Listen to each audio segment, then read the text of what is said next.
بسم الله الرحمن الرحيم ولقد آتيناك سبعا من المثاني والقرآن العظيم صدق اللہ العظیم۔ امام قرطبی رحمۃ اللہ علیہ نے سورۃ الفاتحہ کے 12 نام بیان کیے ہیں۔ اگر انسان ان ناموں پر غور کرے تو انسان کا دل بے اختیار ہو جاتا ہے، پڑھنے پر مجبور ہو جاتا ہے۔ سورۃ الفاتحہ کا پہلا نام ہے الصلاۃ، رحمت والی، نماز والی، اللہ تعالیٰ سے براہ راست مناجات والی سورت۔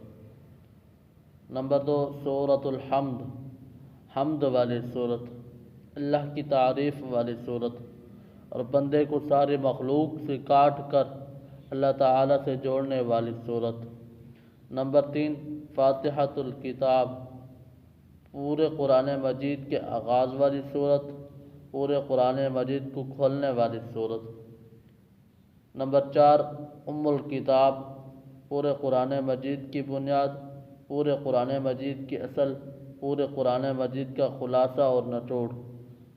نمبر 5 القرآن، اس کا مطلب وہی ہے جو الکتاب کا ہے۔ نمبر 6 المثانی، بار بار پڑھی جانے والی صورت، جس کا بار بار پڑھا جانا مطلوب و مقصود ہے۔ القرآن العظیم، یہ صورت گویا خود قرآن عظیم ہے، قرآن مجید کی سب سے عظیم ترین صورت ہے۔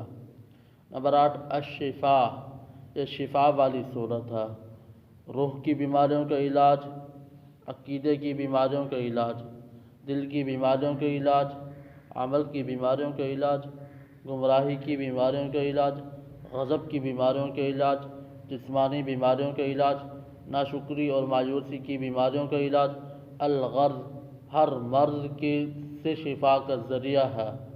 الرقیہ، یعنی ایسی صورت جس کے ذریعے بیماروں کو دم کیا جاتا ہے۔ الاساس، یعنی بنیاد، دین، دنیا، آخرت اور عقیدہ و عمل سب کی بنیاد اس صورت میں موجود ہے۔ الوافیہ، پورا فائدہ دینے والی صورت، پورا بدلہ دلوانے والی صورت۔ الکافیہ، کافی ہو جانے والی صورت اور کفایت عطا فرمانے والی صورت۔ علامہ سیوطی رحمۃ اللہ علیہ نے بھی کئی ناموں میں اضافہ کیا ہے۔ ان کے نزدیک سورۃ الفاتحہ کے ناموں کی تعداد 20 ہے۔